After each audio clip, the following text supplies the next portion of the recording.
Hey everybody, welcome. Good morning. My name is Mapamani. I am joined by Joe Lissette. Getting ready to kick off some Modern coverage here in Indianapolis, Indiana.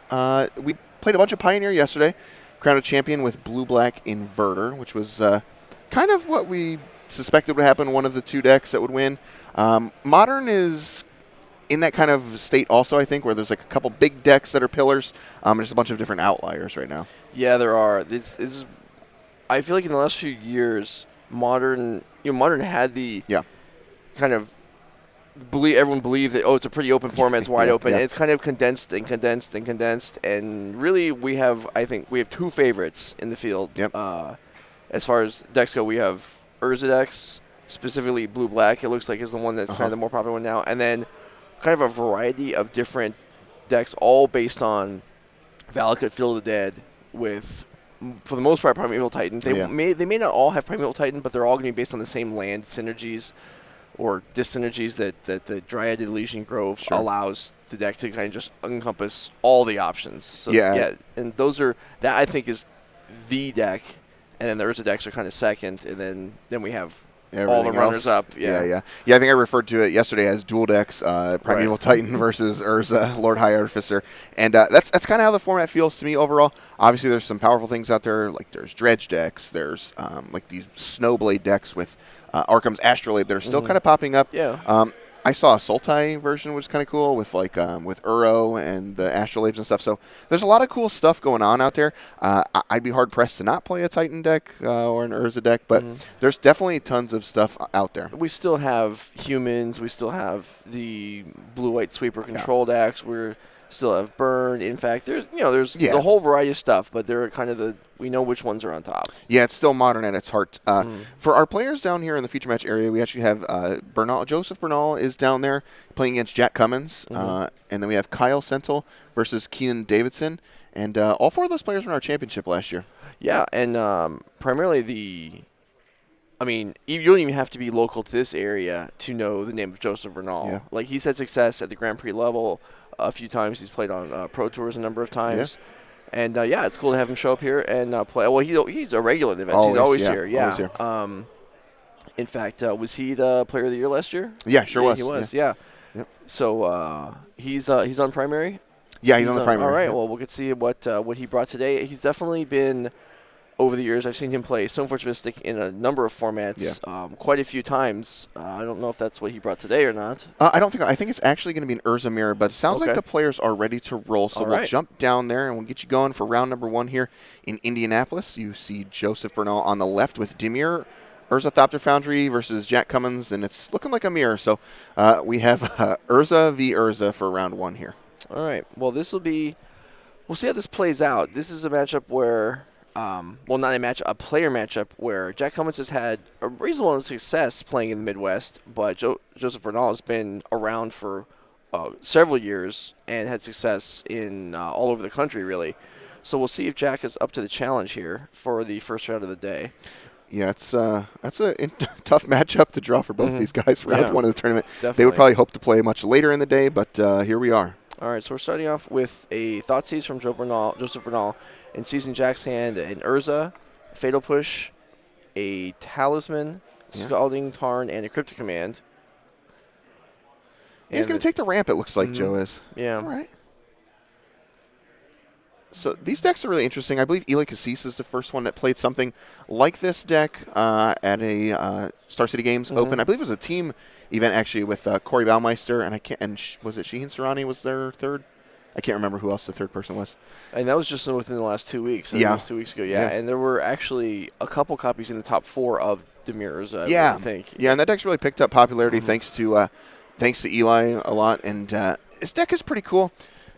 It's a different take on the Urza decks from what we're used to seeing there. We kind of have gone back a little bit. We had when Urza came out, we had the Urza, Emery, Thopter Sword decks, and then we had a period where, with Oko involved, a lot of players went away from the Thopter Sword combo and were just kind of valuing out with Cryptic Commands and Mystic Sanctuaries alongside Urza. And now we're back to the Thopter Sword plan. Yeah, so it's kind of interesting here. There's some pretty major differences in the construction of these decks. Joseph Bernal has 0 copies of Word of Invention, where Jack, I think, has 3 in there, it looks like. Oh, that's correct. So, yeah, Joseph has 0. He's on just like 4 ofs of every card that's non-land in here. So his deck is very trim. He's found cards that he likes in high numbers, and see how it serves him here in the mirror. Yeah, you're right about that. Because Jack's deck, with the Word of Mentions, there are a number of 1-ofs, defensive cards, a Pie the Needle, a Damping Sphere, and then we have 2 and 1 copies of the Thopter Sword combo. Yeah. Whereas on Joseph's side, then I assume we have, were we on 4 and 4 over there? Yep, 4 and 4. Wow, okay. And as befitting Bernal playing more copies, he has drawn them and has the combo in play already. Yeah, he has the combo in play. He's got a Fatal Push in hand he knows Jack has that Urza from a very early Thoughtseize, which is probably one of the reasons he left it. And obviously, Joe, being the player he is, leaves a Flooded Strand available in order to take down that Urza at any point. So he's got a couple fetches from Jack here. Jack has drawn his Piling Needle, which will be able to shut down the Thopter Sword combo on Bernal's side. However, it's kind of, yeah, maybe you have to do it, but it's not, a glory moment when you're playing Piling Needle and shutting down your own combo. But since Joseph has the cards on the board, it's really probably something that needs to happen. Yeah, so you see Jack has a Sunken Hollow in play as well as 3 islands. He's going to go ahead and use all 4 mana here and going to put an Urza, Lord High Artificer. I'm sure this is not the only time we'll see this card today, partner. Yeah, this is something where I think it's certainly possible that Jack's plan here was have Urza come into play, get the token, and then tap the token for a mana to play the Piling Needle. And with Joe Fatal pushing the Urza in response to the trigger, that is not going to happen. Yeah, so you see Urza, Lord High Artificer hit the battlefield and then hit the graveyard as Joe does fetch out and Fatal push it down. Still comes along with that construct token, so Jack has still, something to show for it. Joe does have another copy of Fatal Push in hand. He also has, I think, another Thopter Foundry.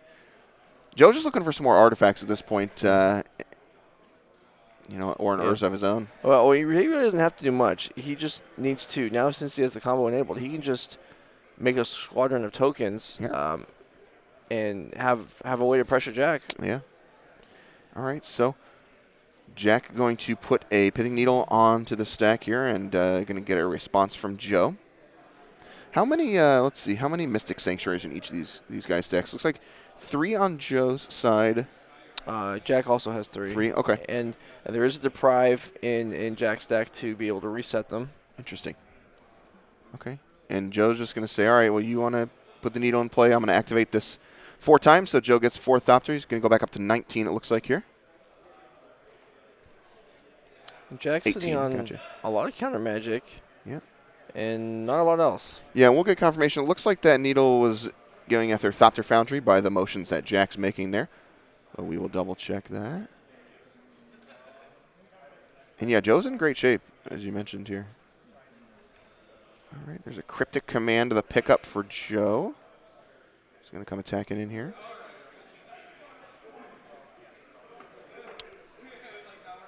And Jack says, okay, just going to take it.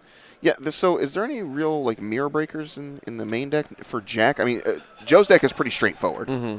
I mean, Jack has... Does he have an Ensnaring Bridge, I guess? That's the one card I'm looking for? Okay. No, really. He has the Python Needle to break up the combo, which is not a mirror breaker, but it does stall things out. No, there's not really anything... There's no obvious tutor target that's going to just allow him to win this game. Okay. This is gonna, with Thopter Sword locked down, this game has a chance of dragging out if Jack can survive the initial token set. And you see Archmage's Charms on the stack. They're from Jack. We'll see if that prompts any response from Joe, and also what modes Jack is using. We'll have to get. With no Urzas on the board, both players have a number of expensive cards in hand, including Cryptic Command, and it's going to be hard. We're nowhere close to the point where a player can play 2 of those type of cards in the same turn. Okay. And so Jack may have a hard time here catching up to the pressure. It's 5 damage a turn. It's just adding up quickly. Yeah, he's got a couple removal spells in hand and a Drown in the Lock and a Fatal Push, but doesn't feel great to use those on these individual Thopters here. Joseph Bernal going to go ahead and untap here. And I think Jack's got him paused in his untap here. And Joe's going to go ahead and fetch out with that Polluted Delta. Get Mystic Sanctuary. I assume this Cryptic Command is going to make its way to the top of the deck. Thoughtseize. Okay. It's another good one. Yeah, and it's also cheap. Yep. Which is Yep. ideal right now. Yeah, and I believe Bernal actually has a Cryptic Command in hand as well. So you're going to see Mystic Sanctuary here. It's a land. It's an island for some strange reason, so it's fetchable. Mystic Sanctuary enters the battlefield tapped, unless you control 3 or more other islands, which Joe does here. When it enters the battlefield untapped, you may put target instant or sorcery card from your graveyard on top of your library, and Joe put that Thoughtseize on top there. Mm-hmm. So, and again, I mentioned both these guys have 3 Mystic Sanctuaries in their deck. Very powerful, able to recur, whether it's a Thoughtseize here to clear the way for Joe. Most of the time, you're recurring Cryptic Command and looping it to lock your opponent out of the game, but this Thoughtseize is going to be pretty powerful from Joe. Yeah, and this Sanctuary is just such a boon for slow blue decks. As you get late in the game, it basically becomes a top deck tutor, a vampire tutor for anything. Yeah. Because your graveyard is just going to accumulate cards over time. We don't have delve cards in these decks, so the cards just stay there, waiting to be reused at any point, really. Yeah, it's very good. So Bernal puts this Thoughtseize on the stack, and Jack's going to counter it with a Drown and a Lock of his own. And Joe says, yeah, that's cool. I think that's probably fine trade-off for Joe. It's a one-for-one trade at any rate, and I think he's just okay with that. So Jack has drawn, I believe he drew War of Invention this turn. Yes. But again, there's not an easy way out of this. There's no target that's going to. His defensive targets would be either the Pithing Needle, which is already on the board, or he would maybe, in order to defend against creatures, I think the plan is to tutor for the Thopter Sword combo. Yeah. And that's offline. Yeah, that's the plan. You see War of Invention up there. It's X blue, blue, blue. Improvise, so your artifacts can help you cast a spell. They give you a mana. Search your library for an artifact card with converted mana cost X or less. Put it on the battlefield, then shuffle your library. So you mentioned picking up the pieces of the combination. We've also seen it grab things like Ensnaring Bridge. But there's no Ensnaring Bridge in Jack's deck, which is an out currently here to this to these Thopters. It would be in some cases. It's a temporary, here we have locked a bunch of counterspells in hand, right. so it wouldn't save us anyway. But yeah, it is notable that we are playing 3 copies of War of Invention, and we don't have. I would say, is it surprising that we don't have a bridge here? Yeah, usually that's like the de facto. There's at least one in there, and if it's bad in certain matchups, you just cut it out. So, so Jack has actually put this Whir on the stack, and Joe Bernal is going to go ahead and Cryptic Command that to fight back here. Yeah, because even though this is actually fairly useful for Jack, as he may not have anything that's particularly great to get here. Yeah. But Joseph doesn't know that. Right. Exactly. Yeah. Joseph might be thinking about the Ensnaring Bridge or something along those lines, and Cryptic Command's a good one. So Joseph's actually gonna bounce the Construct, which is good. Gets the pressure off the table. And counter that War of Invention. Jack and untap. And it looks like Astrolabe. All good things start there. In this case, though, I don't even know if Jack could take a chance and just cast it and hope to draw a land. Because otherwise, if he casts it, the Cryptic Command it's locked out, is out for the turn. Yeah. And he's going to... There is lethal damage on the board. Wow. It's not going to matter. Okay. Yeah. All right, Joe Bernal going to pick up game number 1 there in our Urza Thopter Foundry mirror here. So we'll check out these guys' sideboards here. We mentioned these are 2 of the better players on our series, and obviously both know their way around this kind of a deck. So we'll check out their sideboards here again, and Joe Bernal has a lot of good stuff. He's got 3 Mystical Disputes, 3 Ether Gust, 3 Ashiok Dreamrender, 2 Dead of Winter, 1 Erebos Intervention, that's a new card, a Blast Zone, and then 2 Kalitas Trader of Get. There's quite a bit to like here. How do you feel about this one for on his side? Well, I think we want all the Mystical Disputes for sure. I think that's going to be the best card that we can possibly bring in. Let's see, what else do we want? Erebos' Intervention, kind of the backup mode is to kill a graveyard. I believe it exiles a graveyard. Yeah, it does. Right? You can gain life and -X a creature and instant speed, or you can wipe out the graveyard. Yeah. And that's probably Graveyard fine. Hate is okay against full power Graveyard Hate. Leyline, Rest in Peace will wipe out Thopter Sword combo. Targeted Graveyard Hate, Erebos' Intervention, Surgical Extraction, those kinds of things, much harder to use because as long as the Thopter Sword player has an extra artifact to sacrifice, they can sacrifice the Sword of the Meek, and then when the Graveyard Hate flashes in, sacrifice another artifact and re-trigger it to enter play. So that actually may not work too well. Yeah, I think it's a much better card against. We've seen Jack play versions before that had a Goblin Engineer, I believe is the name of the card. Yeah. Goblin Engineer, and it's much better there because they tutor for a target, put it in the graveyard, and then you have a chance to intervention before they get to put it in play. So I'm not 100% sure if it's going to come in. It's an interesting one for sure. Yeah, I wouldn't be surprised if it didn't. Blast Zone may come in. Yeah, Blast Zone's quite interesting. Ashiok, Bernal did see Jack cast Word of Invention, so maybe you bring in Ashiok Dreamrender. I don't think so, but it's possible that Bernal makes that choice. Yeah, there's a lot of interesting ones. Mystical Dispute's definitely coming in. What do you got on Jack's side over there? So we're going to have a lot of the same cards. We have 1 Dismember, 1 Graft Digger's Cage, 1 Nile Spellbomb, 3 Ether Gust, 1 Disdainful Stroke, 2 Ashiok Dreamrender, 1 Brazen Borrower, 1 Dead of Winter, 2 Mystical Dispute, and 2 Kalida's Trader of Debt. Pretty close. Pretty close. We have more, because of the War of Invention package, we have a slightly different set of cards and more cheap artifacts as tutor targets. But other than that, basically the same set of cards. Yeah. What do you think? Disdainful Stroke's interesting. It hits the main payoff card in Urza and Cryptic Command, obviously. Those are the big ones. I think it's worth bringing in just for that. Because those are 8 targets? Yeah, I mean, that's enough. Plus, it also hits most Word of Inventions. And Jack, again, with deck list information not publicly revealed, Jack playing Word of Invention and then now playing the Mirror could easily assume that it's also in the opposing deck, even though it isn't. How do you feel about Brazen Borrower in this matchup? It's not great, obviously, against the onslaught of Thopters. It does bounce some of these things, but I don't know if that's really where you want to be. I don't like it. I mean, we can bounce and kill an Urza token, but what is that really worth? Great, I mean, I don't expect to see that. Okay. I think we might see, maybe we'll see the Nile Spellbomb. Yeah. I think we'll see the counter magic, and that kind of might be the extent of it. Okay. Let's take a peek at Joseph Bernal, who was the winner of game number 1. Again, he is our defending NRG Series MVP from last year, which means he had the most points on our series. If you're unfamiliar, just tuning in maybe for the first time. So Joseph's at a ton of our events, obviously.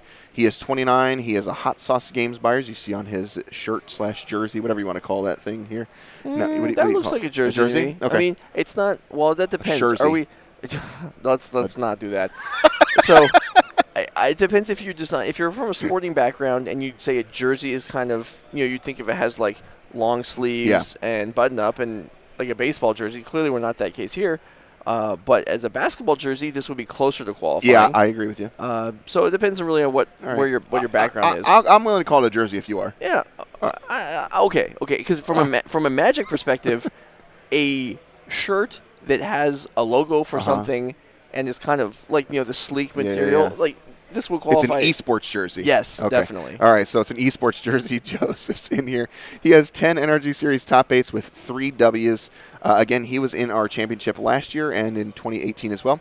He has 2 Star City Games Invitational top 8s, which those are not particularly easy to get into. Not. And he is a GP Indianapolis 2019 finalist, so he is pretty good in this city. Yeah. How much of that can you match? How many invitational top 8s do you have? Let's see. I have 0. Whoa. Let me help you out there.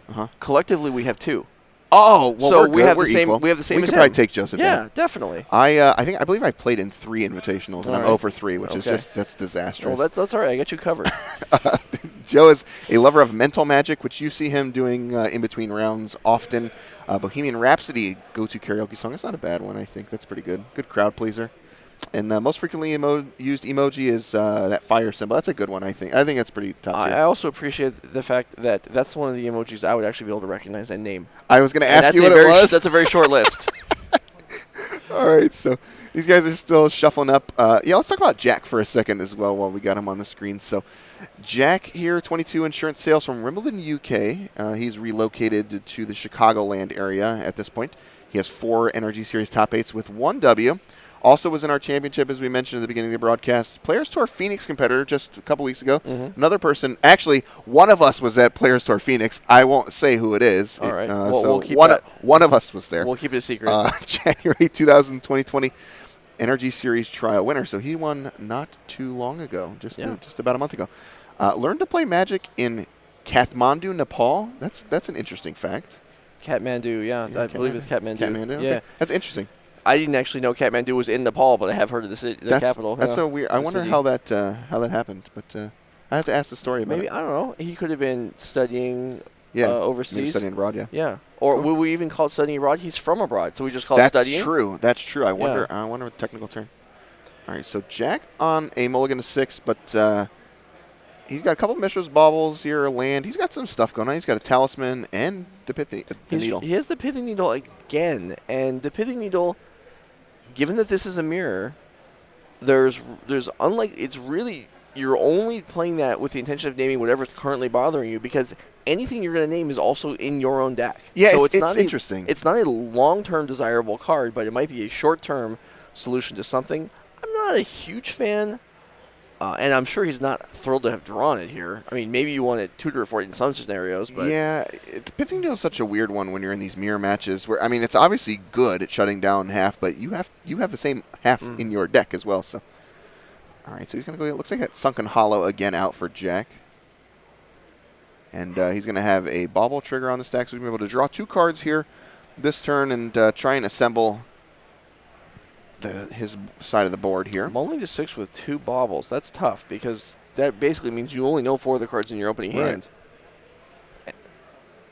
It's interesting. So Jack used that interesting method where you bauble yourself before with a fetch land to see if it's a card you want. He fetched away the card on top and drew a new one here. So this one's not bad. He picked up, looks like, Arkham's Astrolabe for the turn. That's fine. Any cantrips are, I mean, he can actually deploy. Because we're playing Talisman and not Signet, we can actually cast the oh, no, I'm sorry, we can't cast the Astrolabe because of the snow restriction. Yeah. Astrolabe works the other way, however. You can funnel funnel snow mana into it for some strange reason. All right, so Joe's going to use a Thoughtseize here, and you see Talisman of Dominance on there. It's just a ramp spell in this deck. For 2 mana, you get to put an artifact in play. You can tap it for colorless mana, or you can tap it and add blue or black mana. So it's just a ramp spell in this deck, and it's another artifact to kind of power up Urza. It's a Mox Sapphire, if you will, most of the time. Yeah, there aren't too many gold cards in this list. In fact, there's one John the Lock, and I think that's it. Because in situations where you have gold cards, that's where the signets often end up being better, because they actually generate both of the colors at the same time, and the talismans don't do that. They have the advantage of being able to make mana the turn they come into play. Yeah. Or, I'm sorry, on their own. And that's what we have here. And, there's no real reason to run the signets in this deck, and so we see the talismans here. Yeah, Jack got Thoughtseized on that previous turn, and his Pithing Needle was taken. But he's picked up his own Thoughtseize for the turn, as well as an Urza Lord High Artificer. So Jack's making waves. He goes ahead and sticks in Arkham's Astrolabe here. He's going to use that Sunken Hollow to Thoughtseize Joe. And Joe's hand's loaded, but it's not really great. I mean, it's 2 Sword of the Meek, 2 Cryptic Commands, and a Mystical Dispute and an additional land. So it's fine, but not great. And we're until we hit more mana sources, these Cryptic Commands aren't worth anything. The second Sword of the Meek is almost by definition worth nothing. So this is not a great hand, and Jack selects the only relevant castable card that Joe Bernal has available to him. Yeah, interesting. All right. I slipped that time. I do believe that in the last year or so, Mr. Bernal has decided that he would like to be addressed by the formal version of his first name as Joseph instead of Joe. And so if you hear us going back and forth on how we're addressing him, it's because we're still getting used to the change. All right, so here comes Sword of the Meek. I mean, Jack has an Urza available this turn. I know he knows. He took the Mystical Dispute last turn, so I think he's just going to fire it off and hope it lands. And if it does, which it will, this is going to be great, because then with the token, there's now 3 blue mana available to be able to cast the Archmage Charm, and that's going to allow Jack to get a pretty stable footing on the board here. Yeah. And Joseph just picked up a Serum Visions, and he's actually got 4 of those in his deck today. Now that is, there obviously are going to be cards in Joseph's deck that aren't on the other side because of the lacking of the tutor package. Yeah. And that's an interesting choice to play Serum Visions, which you commonly play card in blue decks, but not necessarily in the Urza decks. Yeah. You see Urza Lord High Artifice here, which Jack chooses not to cast the Archmage's Charm into a Cryptic Command here, and that's probably pretty reasonable. You see Urza here. When it enters the battlefield, it created that 0/0 colorless construct artifact creature token you see there. This creature gets +1/+1 for each artifact you control, which is currently 3 for Jack. And then you get to tap untapped artifacts to add blue. So it turns all your artifacts into Mox Sapphires. And then that last ability is actually pretty relevant. For 5 mana, you get to shuffle your library, exile the top card, and then until end of turn, you may play that card without paying its mana cost, which is quite good. Yeah, there's a lot of text packed onto this card. It does a lot. It's very strong.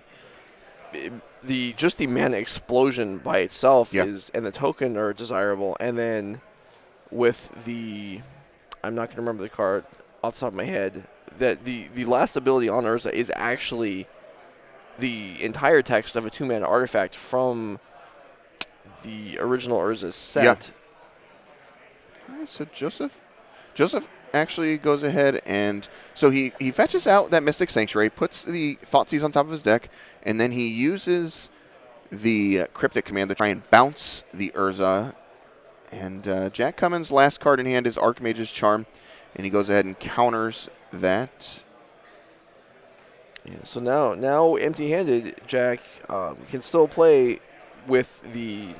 We'll start presumably activating the last ability on Urza. Yeah, as soon as next turn. Yeah. Mm-hmm. All right, so Joseph Bernal going to go ahead and use a Serum Visions here. He draws a Mystical Dispute, not exactly what the Doctor ordered. No, really what he needs is a removal spell for the Urza. Because if that Urza dies, Jack has nothing left. Yeah. Somebody in the chat says Temporal Aperture. Is that the name of the card? Is the card, wow. yes. Stellar work from Twitch chat. I was embarrassed I actually own copies of that card, and yet I couldn't remember the name of it. Well, although I excuse myself since it's seen no play ever. Yeah, I'll give you a pass on that one. All right. Joseph's, yeah, so here's Temporal Aperture. So, yeah, it has the same exact ability as that Urza does. Some sweet artwork for way back when. And it's from Urza Saga. And so, yeah, this card obviously deemed not quite strong enough, but if you tack on a 1/4 plus another creature and mana generating, then this card is playable. Oh, good. Yeah. That's totally fine. All right, so Joseph Bernal going to go ahead and stick another Sword of the Meek here. Jack going to take a draw for turn. Looks like it was Deprive, which is honestly pretty okay here. Yeah. I mean, really, anything that we're sort of ahead on the board. I mean, Bernal's only at 9. Yeah. So, and here's an activation. Yeah, I was going to say, I think Jack's going to try and activate and put another point of damage through with the... Any artifact that gets hit here would mean that we have a lethal damage next turn. Yep. All right, so Jack going to go ahead and spin that Urza using the Temporal Aperture mode that we've seen. So Jack going to reveal this card here, and it is a Brazen Borrower. Okay, that is not an artifact, but does qualify as lethal damage next turn. Yeah, that's interesting. Looks like he's just going to jam it, and he's going to use the Petty Theft mode to bounce one of the Sword of the Meek. Joseph looked like he was going to fire off a Mystical Dispute on that, but Jack does have enough to pay if he wants to tap that artifact. So there's a Bernal's a question for Judge here. Is he asking what doesn't he's yeah. It seemed like he might be asking whether you can cast either mode when it is flipped off of the Urza. You know the answer? I believe that you can. Yeah, I think you can. Yeah, I'm pretty sure you can. We'll get confirmation here as these guys are just going to get quick clarification on that. Thanks again, everybody, for joining us early in the morning here. And some people know their Urza Saga cards before 10 a.m., and I'm very impressed by that. All right, so we're getting confirmation here from our floor judge. So you can cast either half the adventure or the Brazen Borrower card. So looks like Jack was going for that Petty Theft mode. So for 2 mana, being able to bounce something here. The Brazen Borrower is a pretty sweet card, man. Yeah, I wonder if maybe we'd just be better off as casting it as the borrower itself and not petty thefting a Sword of the Meek.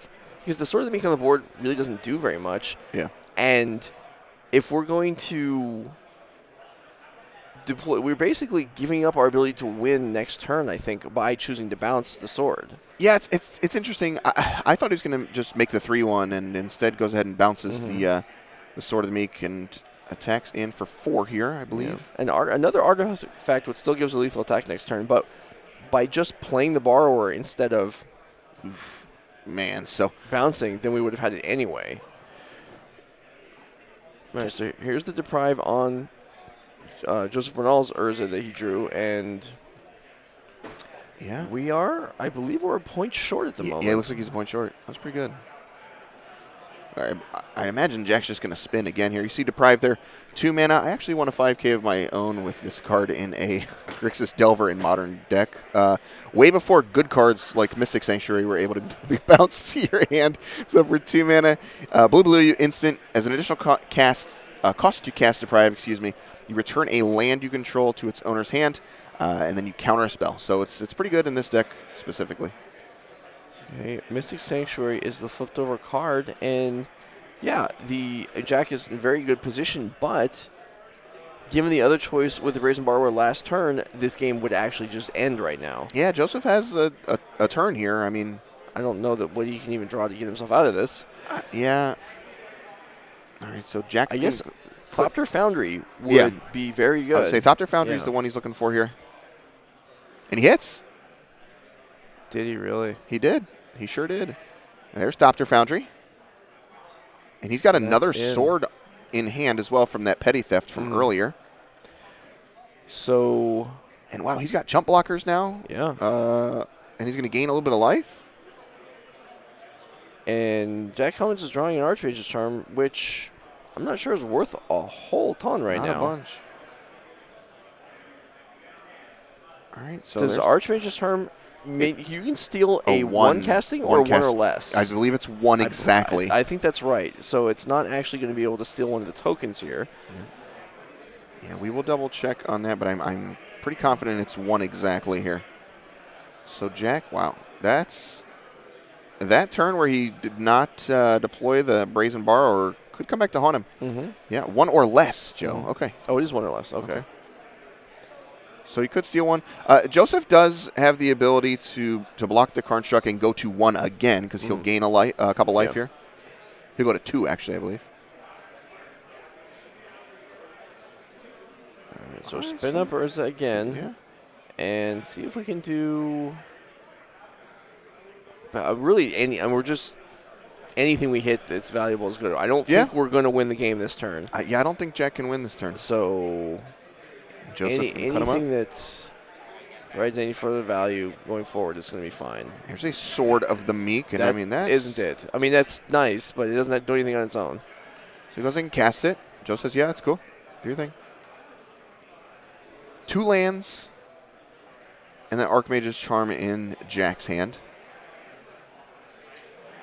So another land. Looks like it's going to get put down here. A Scalding Tarn for Jack Cummins. Honestly, Joseph gets out of this turn, he might be in good shape. I agree. So he's going to go ahead and make a thought. They're going to go up to 2 for Joseph Bernal. Yeah, he just pretty straightforward block on the Karnstruct. Go back down to 1.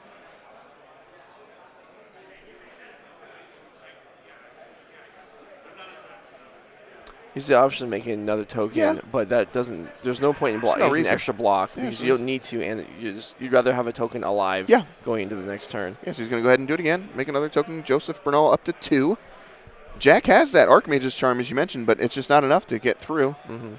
Was that a Cryptic Command? It might have been a Borrower. Okay. I'm not sure, but Joseph's just going to attack. Yeah, why not, right? Yeah, I mean, you can make 4 new tokens. The Urza is going to continue to be a problem, and eventually it's going to start hitting cards. Yeah. And essentially, very soon it's going to be able to start spinning twice a turn. Yeah. But the current board state, Bernal is more or less stable. Another land for Jack. I mean, again, lands and spells are all good for Jack. It's going to get him closer, as you mentioned, to a second activation of that Urza. But obviously, he'd rather see more action. But he's just going to churn through his deck here rather quickly. Go ahead and spin that Urza again for Jack. Okay. If you are the player, if you're watching and you're the player that I watched in Barcelona that stacked at the top of the deck with a Scry like you could with the Mystic Sanctuary here, and then Urza and flip the top card to cast, that's not actually the way the card works. You do randomize, even though you got away with what you did. The intention of the card is to randomize the deck every time. Hey, are you upset about that at all? I am or not, actually. Okay. All right. I was making sure. highly amused. It was a friend of mine playing in his first Pro Tour, and I walked up to watch the match just as he activated Urza, and it flipped over Spine of Ishsaw, nice, which won the game. That's pretty good. And after the match, I said, wow, that was great that flipped over. He's like, oh, I knew it was there. And I was like, what are you talking about? Great. He's like, I scried it there. I was like, that's not how it works. All right. But Jack Cummins does know how the card works and continues to generate value here. Yeah, Jack uses a Mishra's Bauble to look at the top of Joseph Bernal's deck, and he fetches out with that. Maybe he's going for it. Tarn. Maybe he doesn't know. Maybe he's going for it. And then he's going to put this Deprive on top of his deck. He has the Archmage's Charm. He can draw this card off the top if he'd like. Sure. And he does have the mana for both. Yep. If the token does not attack this turn, and it probably wasn't going to anyway at this point. In fact, he has the mana anyway. Yeah. Okay. He sends it back Joseph's way. Joseph makes a Thopter, makes a second, makes a third, makes a fourth. All right. Lots of Thopters. Yeah, we are not infinite without Urza, but we are still... Every mana is a life point and a 1/1 flyer. That's a pretty good deal. Yeah, I mean, he's in great shape here. Now Joseph finds an Urza also of his own. All right. I don't think that's going to resolve. Yeah, and actually... I think he knows about Archmage's Charm. Right, he does. And he also knows the top card is Deprive on Jack's deck. So yeah, so Bernal might feel... it's not worth investing in casting this card. There's almost no way that I would give up my advantage of the Thopter fountain, just making 4 Thopters a turn at this point. Yeah. Unless I knew the coast was clear. And Joseph does not. So I think it doesn't benefit him really to do anything else. So come attacking in for 6. Yeah. So we don't have a win next turn yet. Although if Bernal has a land and Jack fetches, I think we'd get in. He does have 10 next turn, doesn't he? He makes 4 more Thopters. You're right. It would go. It would be 10 exactly. Right. It would be exactly. exactly 10. Yeah. Yeah, you're right. This is a close game. I can't believe Joseph's come back from this. Yeah, well, I think Jack opened the door for him a little bit. Yeah. And, Bernal wedged his foot in and then slammed it open. Yeah. You see that Archmage's Charm going to try and hit the battlefield. I assume it's drawing 2 cards. Looks like it is for Jack here. He's going to draw a couple. Found War of Invention. War of Invention, which, this game will be very impactful because the Sword of the Meek, which has done nothing yet, Sword of the Meek now, in combination with War of Invention, is going to do very much. Yeah. And because of the presence of Urza on Jack's side, it will just win the game. There won't be any value token generating. It'll just be value token game-ending destruction. Yeah, and Jack fetches out another Mystic Sanctuary. Surprised that Charm doesn't hit top. Yeah. And Jack has the ability to cast the Brazen Borrower here if he wanted. Chooses not to. Okay, so here we have 5 mana. This is going to be Whir for 2 to attempt to search out Thopter Foundry. And I mean, Jack just has infinite cards in his hand, and Joseph knows a pair of them, and he can't fight through these counters at this point. I think Joseph might actually just be dead now. Yes, I think he is. He's going to need multiple counters to break through this. Even if he has them, he would need 3 actually. Yeah, and you know what? This is a smart move by Joseph Bernal. Obviously, no stranger to the feature match area and winning tournaments. He has about 10 to 15 minutes left in the round, and he goes ahead and scoops them up and decides that he's dead in that game and is just going to let it go. And well, I think we have 10 minutes on the clock. I think these players probably have quite a bit more than that. Yeah. But yes, definitely being aware of the clock, aware of the clock issues. You're right about that, and knowing that he's effectively dead. Yeah. He wasn't going to die that turn. He would have died the turn after. Yeah. To 6 million tokens. Yeah. But just saving some time. No reason to keep going. Yeah, he saved about 3 or 4 minutes there, which is probably going to be pretty important in this match. As I'm checking out their sideboards again, I don't think there's anything really different that's going to go on. I mean, we saw the mystical disputes. It was interesting. We saw the Brazen Borrow. I don't think it was particularly good. No. For Jack, maybe he takes that one out and says this is nonsense here. Maybe if he has something else on the board he feels like he needs. I think maybe I agree that Jack may have learned something through game 2 they might want to change.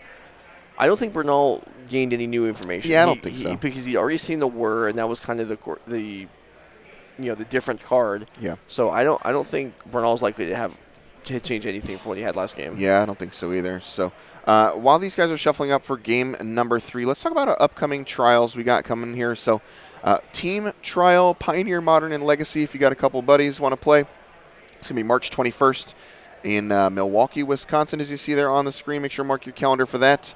After that trial on Saturday, we're going to be playing a Pioneer trial, another $5,000 on Sunday the 22nd. Then we move along into April. So if you like what you see today, this is your format Modern. $10,000 Modern Showdown. We're going to be in Naperville, Illinois. That's April 4th. And then if maybe that day goes well, doesn't go well, who cares? You get to play more Modern on Sunday if you'd like to play a different deck, whatever you want to do. $5,000 on the line on Sunday, so $15,000 total. April 4th and 5th. Be sure to mark your calendar for that. Pre-register on nerdragegaming.com. And if you do that, you swing by our tournaments, you can help out our awesome sponsors, KMC. They take good care of us with these hypermats. All the top 8 players receive a pack and a pair of perfect fits. Also, if you are at one of our tournaments, I believe these MSRP around like $10 or $11. If you're at one of our trials, you get them for $7 day of. So it's a pretty good deal. That's a solid discount. It is. Yeah. So awesome here. And come out. You got to come out to these events if you're in the area. Like there are players everywhere starving for good events to go to. Yeah. And these are good events. And this series is growing. And it's we've already reached a point where like we have players here from Pennsylvania that drove. It's a long drive. They felt it was worthwhile to come out for the weekend. That's awesome.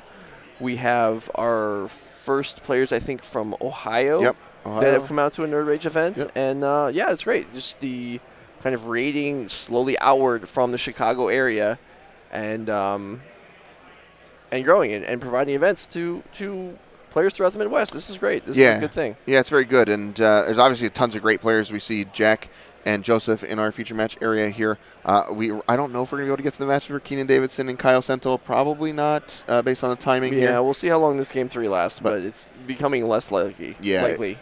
If you want to step your competition up though and move on from like an F&M level up a harder PTQ, this is definitely a good place to go from like that to like Grand Prix level or something like that. So you can see these guys looking at their opening hand. I believe Joseph Bernal is on a 6. All right, so there's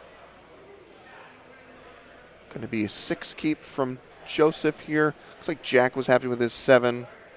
And these guys are going to get us kicked off in third and final game here of round number 1. And there's an Arkham's Astrolabe, the draw for Joe. Jack has the again? Yeah, Pithing Needle again, all 3 games. Come on, man. What is it? It's 1 total, right? Yeah, it's 1. This is just 1. All right.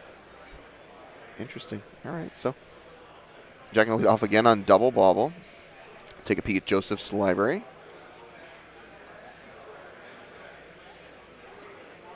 Jack thought about playing he is going to play the Sanctuary here. And this is not ideal, as this is a land that you can fetch out later in the game to provide value. There are more copies of it. But looks like Joseph just, I'd be surprised it's not Thopter Foundry here. He went really quick. All right, Sword of the Meek. Either way, one of the pieces of the combo. If you had both, though, I imagine you're definitely playing the Thopter Foundry first. Yeah. So this should tell Jack that Joseph does not have the other piece. Yeah, I'm with you. I don't know if that has going to have any impact on his decision making. Oh, man. Joseph's hand's really good. He's got double Archmage's Charm and a Cryptic Command as Jack is going to Thought Seize him here. And then Astrolabe, very important here, as it allows Joseph to be able to make the third blue mana for both of those cards. Yeah, that is a big deal. All right, Joseph going to reel that card of the Astrolabe. He's got another second Astrolabe, excuse me. Be surprised if that one comes down here. Yeah, this might be just hold up Charm and then draw cards unless Jack plays something of relevance. Yep, I'm with you. I'd be pretty surprised. If that is not the case here. This might be main phase. Try and squeak this in to draw the cards now, and disputed. It's not going to work. That's a big turn for Jack Cummins, actually. He's able to – his mana was not stranded for the turn, which is a big deal. Yeah. His hand looks pretty bad, though. I understand Bernal wanting to get that through, but it may have been something that could have been played on upkeep because Joseph already played his land drop, so there's no real benefit to rushing it in now, and it would have cost Jack the mana on this turn. Man, that's a big-time swing there for Jack Cummins. So he's probably going to be able to take this Cryptic Command out of Joseph's hand, and Joseph's going to be pretty stranded here. Man, that's tough. Jack's going to take, he's going to take the Astrolabe, okay. All right, sends it back to Joseph. Fourth land for Joe. All right. Easy peasy. Well, yeah, that's what you would have wanted to see there. Yeah. Jack draws the War of Invention. Yeah, so he has his payoff cards here is going to be Whir, he has a Needle, and he has Deprive. So the Cryptic Command is available as a draw 2 here, as it could draw a card and bounce the Astrolabe. Yeah, Jack getting paid off pretty heavy. He's got a third Thoughtseize here. I mean, Joseph basically has to fire off this. Yeah, he can't unless he drew something very strong, like maybe another Cryptic Command. Yeah, this is otherwise this one has to be fired off here. Yeah, and this is pretty good. So Jack even has Deprive, and he can Deprive back that Mystic Sanctuary here that he played on turn 1. So that is very nice. Pretty good. Yeah. Yeah, I'd be shocked if Joseph just lets it go. I don't know what his other card is. We'll find out here in a second. I mean, it's obviously something, because if his card was bad, then he would definitely Cryptic Command. Right. So whatever he has must be good, and he's considering whether it's worthwhile to not risk getting countered back. All right. Man, Joseph's hand was so good just 2 turns ago, and then just gets shredded by double Thoughtseize. Thoughtseize is still on the stack. Joseph doing a little bit of thinking here. He's got some time. But, man, that's tough. Triple Thoughtseize. Oh, he has Thopter Foundry in hand. And Jack has this Deprive, and he's going to get, man, Joseph's going to get completely blown out for this one. Yeah, this is unfortunate. This is developing very poorly if you're a Bernal fan. Yeah. Thopter Foundry goes away. And, well, the coast is clear, I think, unless there's another dispute. No, there's Pithing Needle and I believe the Tutor are the cards in Jack's hand. Yeah. All right. Inquisition of Kozilek. Just a bunch of discard spells for Jack. I'm going to check how much discard's actually in this deck. This is a lot. Yeah. There are only 3 Thoughtseize in the deck, so that's all of them. And then there are 2 Inquisitions, and we're seeing 1 here. And this, I looked down. And that one bricked. It was a land. Okay. Yep. I don't really know that Jack needs. I mean, you want to develop your mana a bit, but you don't want any of these cards on top. And this is a May trigger, so you don't have to put anything on top if you don't want to. And I would almost certainly not. So Jack going to fire off this War of Invention. I believe it's for 3 here. He's going to go ahead and grab the Thopter Foundry. All right, so Joseph Bernal, actually now the fetch line is interesting here because he has these Mystic Sanctuaries, so he might be able to get back in the game with these Archmage's Charms that are on in his graveyard here. So Mystic Sanctuary going to have to do the heavy lifting for Joseph if he wants to get back in the game. Good job by Bernal holding that land the previous turn, as it basically just it Cummins threw his Inquisition in the graveyard for no value because Bernal held that land. And that's something where players, come up with different reasons to play or hold extra lands. And in this case, it worked out very well for Bernal. Okay, so, I mean, Jack doesn't really have a recourse to this Archmage's Charm, just drawing a couple cards for Bernal, if he so chooses. He's got Inquisition and a Needle here, and Needle's not good when your card on the field is Thopter Foundry. Right. And Joseph Bernal goes in and grabs that Mystic Sanctuary, as we mentioned. So we're just going to be, are we getting Cryptic Command or are we getting Archmage Charm? It's tough. I think it's a charm. Draw a couple. He needs to get more card quantity other than quality. I mean, either one is a draw 2, yeah, considering the bounce of the Astrolabe is possible. Would you fire that off now if you're Joseph? For any reason not to? I think I would, because if we draw a Thopter Foundry, we can just play it. Yep. Sends it back. Yeah, I mean, and now Jack has incentive to go ahead and Inquisition. And this She's is gonna. just, yeah, and this is just going to be, I mean, we're counting this isn't going to do us any good, so we're going to have to draw. He's gonna draw, yeah. He's going to hope to not hit Thopter Foundry, actually, here. Looks like Mystical Dispute is the card picked up, and a land. So those ones don't really play. He can cast it, yeah, and just to do it. So make Jack pay. This would be a... Yeah, Jack's going to pay. This would have been a reason, not to say that it would have made it the right choice, but this would have been a reason to pick up the Cryptic Command instead, as it would dodge the Inquisition. Yeah. It's interesting here, too. Now, Joseph has another fetch land in hand, and he has 2 more copies of Mystic Sanctuary in his deck, so he's going to be able to get these charms back at will, basically. Yeah. Now, Cryptic Command is also another one that's interesting, as you can bounce the Mystic Sanctuary and try and continue that loop, but... And Jack does play the Pithing Needle, and I wonder if he named the revealed fetch land. Yeah. So he had a Misty Rainforest in hand, actually. I think he drew Flooded Strand, actually. That's quite interesting. So this is basically the only way things could have lined up where Bernal would not have been upset at drawing a land. So that Pithing Needle actually is on Misty Rainforest. We got confirmation from Jack. Thank you, sir. And Joseph Bernal. This is bad news. Yeah, this is bad for Joseph. So we are sanctuarying back. Yep. The War of Invention and assembling the combo, and it's not going to be instantly game winning like it was last game because again, there's no Urza to enable mana to go crazy. Yep. But it's bad. It is definitely bad. Now Joseph Bernal going to go get, looks like probably another Mystic Sanctuary of his own here. And they got about a minute and a half or so, 2 minutes left in their extension. Well, that will be enough for Jack Homan's tokens to win the game if Bernal's not able to slow him down. Yeah, the charm is definitely appealing, though. Now we're definitely drawing, and we could actually afford to play Urza if we draw it. There's a Foundry. Okay. Double Foundry. Oh, boy. Come on. Double Foundry doesn't do any more than the first one. But it's funny. He's got him now. So. And this means now which player has more land?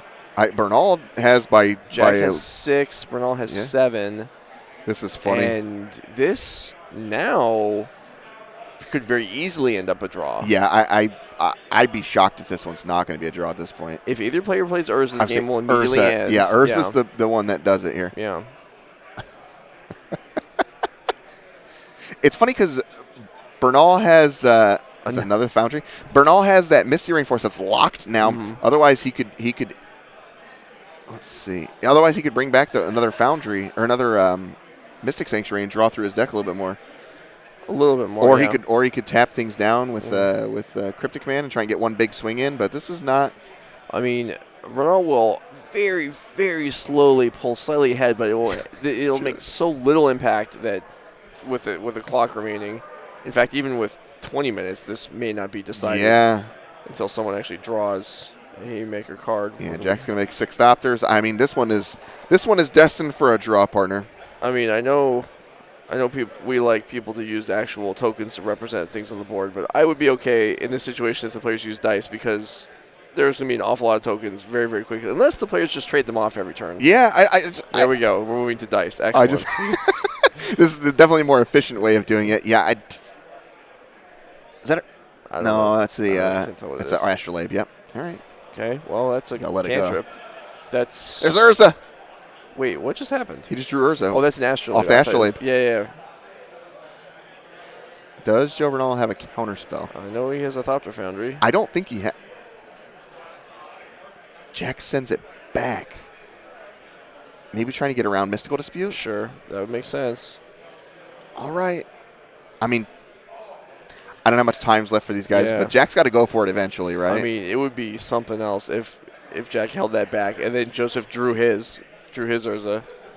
No. There's not. There's just double Foundry, and I can't make out the last card. I think it's double Foundry and that Misty Rainforest from earlier. There's a jillion Thopters. Oh, this game is something. I could not make out what that card is in the middle there. You have any idea what that is on the far right? No. You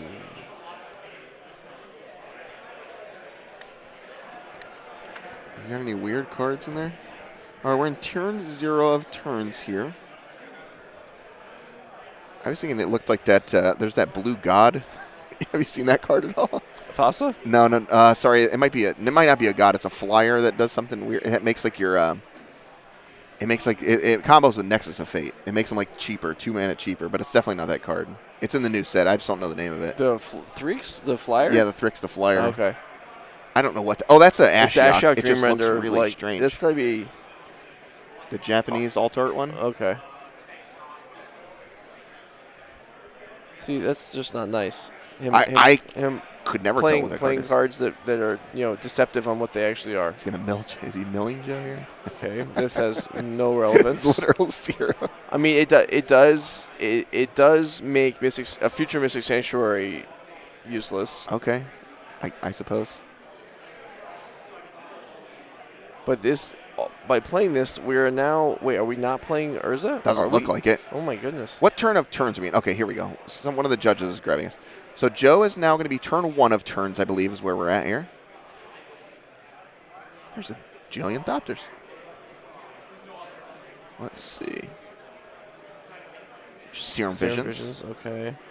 That's pretty good. So Serum Visions. All right. Jack says, yeah, man, that's cool. Joe needs a counter spell. There's an Urza. But like, do you really want that? I mean, I don't know what you need at this point.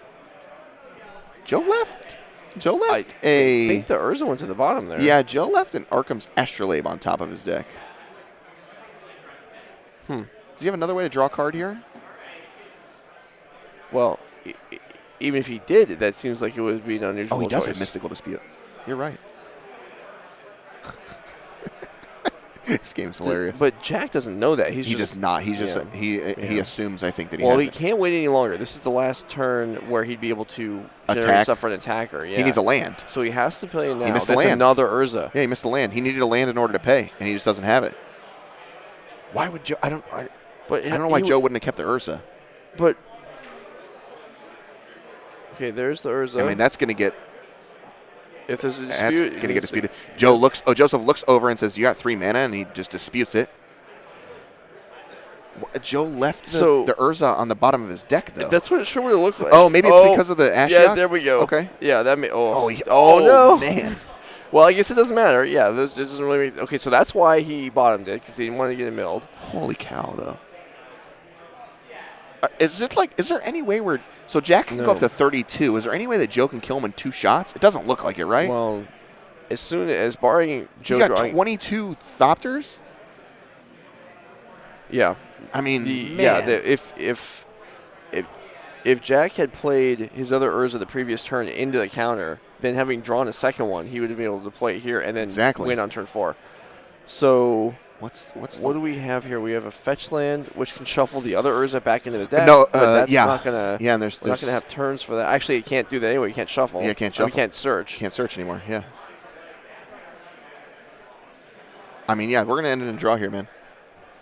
Jack is going to be able to go to infinite life here, but I don't think he'll be able to. Yeah, he got attack for lethal unless. Yeah, really paid the price for not playing that first one out. Yeah, he can represent having the win on turn 6 and ask Joseph Bernal to concede to him. He doesn't have like any way But to kill him with just Urza activations, right? I don't believe so. I don't think there's like the people are playing like the what's the card that burned that shock Pyrite Spellbomb. Right. They played for a while. There's not here. Here. I don't see anything in the deck list that. Or like Time Sieve is another card. There's not any of that in here. No. Wow. I don't believe that. I see nothing, Jack man. Can win. I don't see anything. Holy cow. So the players are staring at each other. There's some conversation here. Yeah. So I think we're done. So. All right. So either Joseph Bernal conceded or it's a draw. Joe conceded. Is that what happened? Did you say that? Joseph conceded. Okay. Okay. Well, that's gracious of him. Yeah, He certainly didn't have to. Yeah. Wow. That was a game. Yeah, that was quite an interesting game. quite the match. So we also had Keenan Davidson on our backup table against Kyle Sen. So I believe Keenan got the W with his deck, and so that one was interesting though. The main match we watched was pretty incredible, back and forth. Game 3 went a little bit longer than I guess I thought it would go. So if Bernal had not, if they would have played out just a little bit more in the earlier game, then this one might not have finished. Yeah, for sure. Huh. Interesting back and forth. Yeah, Jack's going to go back and watch that game, and he drew that second Urza, which was a huge punishment for waiting for an extra land to play around Mystical Dispute. But, I mean, it's like it worked out fine. It's 50-50. Yeah.